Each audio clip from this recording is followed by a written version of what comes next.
ಎಲ್ರಿಗೂ ನಮಸ್ಕಾರ. ಮಟ್ಪಾಟ್ ಮಿಲ್ಸ್ ಚಾನೆಲ್ಗೆ ಸ್ವಾಗತ. ಎಲ್ಲರೂ ಹೇಗಿದ್ದೀರಾ? ಎಲ್ಲರೂ ಚೆನ್ನಾಗಿದ್ದೀರಾ ಅಂತ ಅನ್ಕೊಳ್ತಿದ್ದೀನಿ. ತುಂಬಾ ದಿನ ಆಯ್ತಲ್ವಾ ನಮ್ಮನ್ನ ನೋಡಿ. ಹೌದು, ಒಂದು 6 ತಿಂಗಳಿಂದ ಯಾವುದೇ ಒಂದು ಕುಕಿಂಗ್ ವಿಡಿಯೋಸ್ ಮಾಡ್ತಾ ಇಲ್ಲ ನಾವು. ಇನ್ಮುಂದೆ ಒಳ್ಳೊಳ್ಳೆ ವಿಡಿಯೋಸ್ ಬರುತ್ತೆ, ಇದೇ ರೀತಿ ನಮ್ಗೆ ಸಪೋರ್ಟ್ ಮಾಡ್ತಾ ಇರ್ರಿ. ತುಂಬಾ ಜನ ತುಂಬಾ ದಿನದಿಂದ ಕೇಳ್ತಾ ಇದ್ರು ನಿಮ್ಮ ಚಾನಲ್ನಲ್ಲಿ ಒಂದು ಒಳ್ಳೆ ನಾನ್ ವೆಜ್ ರೆಸಿಪಿ ಮಾಡಿ ಅಂತ. ಸೊ ಇವತ್ತೊಂದು ಒಳ್ಳೆ ನಾನ್ ವೆಜ್ ರೆಸಿಪಿ ಜೊತೆ ಬಂದಿದ್ದೀವಿ.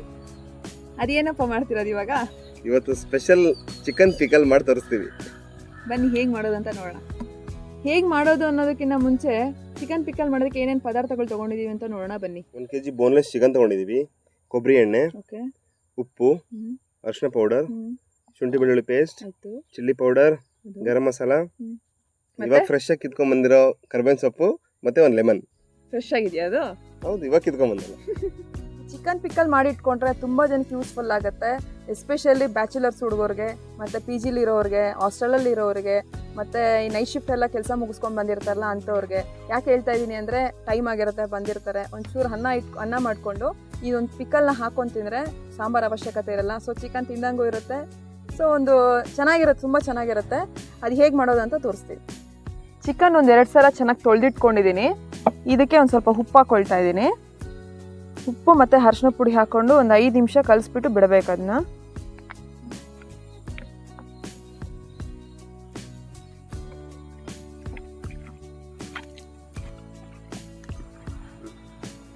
ಮೊದಲನೇದಾಗಿ ಬಾಣಲಿ ಇಟ್ಕೊಳ್ತಾ ಇದ್ದೀನಿ. ಬಾಣಲಿ ಬಿಸಿ ಆದ್ಮೇಲೆ ಸ್ವಲ್ಪ ಎಣ್ಣೆ ಹಾಕೊಳ್ತಾ ಇದೀವಿ. ಒಂದು ಅರ್ಧ ಕಪ್ ಎಣ್ಣೆ ಹಾಕೋಬೇಕು. ಎಣ್ಣೆ ಚೆನ್ನಾಗಿ ಬಿಸಿ ಆಗಿದೆ. ಅದೇನು ಕಲಸಿಟ್ಕೊಂಡಿದೀವೋ ಚಿಕನ್ ಅದಕ್ಕೆ ಹಾಕ್ತಾ ಇದ್ದೀನಿ. ಚೆನ್ನಾಗಿ ಬಿಸಿ ಆಗಿದೆ ಎಣ್ಣೆ.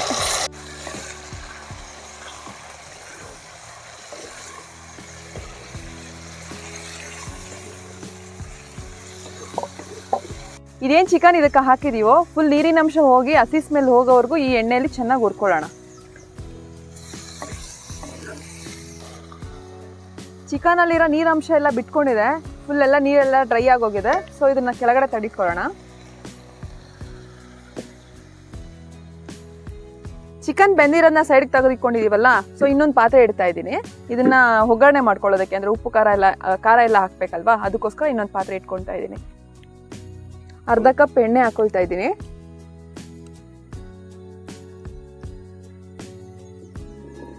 ಎಣ್ಣೆ ಬಿಸಿ ಆಗಿದೆ. ಕರ್ಬೇವಿನ ಸೊಪ್ಪು ಹಾಕೊತಾ ಇದ್ದೀನಿ.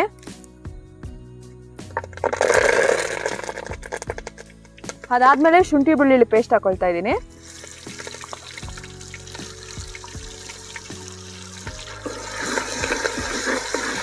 ಶುಂಠಿ ಬೆಳ್ಳುಳ್ಳಿ ಪೇಸ್ಟ್ ಎಲ್ಲ ಹಸಿ ಸ್ಮೆಲ್ ಹೋಗಿದೆ. ಸೊ ಏನು ಬೇಯಿಸಿಟ್ಕೊಂಡಿದ್ದೀವ ಚಿಕನ್ ಹಾಕೊಳ್ತಾ ಇದ್ದೀವಿ.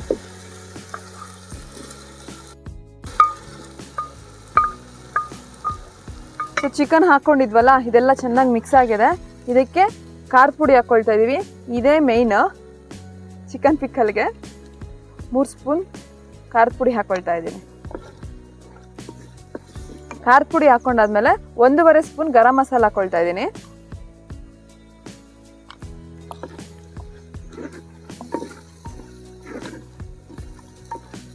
ಸೊ ಚಿಕನ್ ಪಿಕ್ಕಲ್ಗೆ ಲಾಸ್ಟ್ ಇಂಗ್ರೀಡಿಯೆಂಟ್ಸ್ ಲೆಮನ್ ಹಾಕಿದ್ರೆ chicken pickle ready.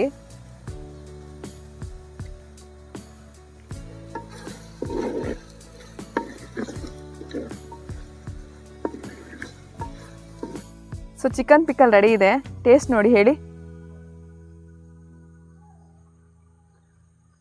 Wow, super ಆಗಿದೆ. ನೋಡಿದ್ರಲ್ಲ ಎಷ್ಟು ಈಸಿ ಚಿಕನ್ ಪಿಕಲ್ ಮಾಡೋದು ಅಂತ. ಕೇವಲ ಒಂದು 8-9 ಇಂಗ್ರೀಡಿಯೆಂಟ್ಸ್ ಇದ್ದರೆ ಆರಾಮ್ಸಿ ಫ್ರೀಯಾಗಿ ಮಾಡ್ಕೋಬೋದು. ಸೊ ನೀವು ಪದೇ ಪದೇ ಹೋಗಿ ಚಿಕನ್ ತಂದು ಮಾಡ್ಕೊಳ್ಳೋ ಅವಶ್ಯಕತೆ ಇರಲ್ಲ.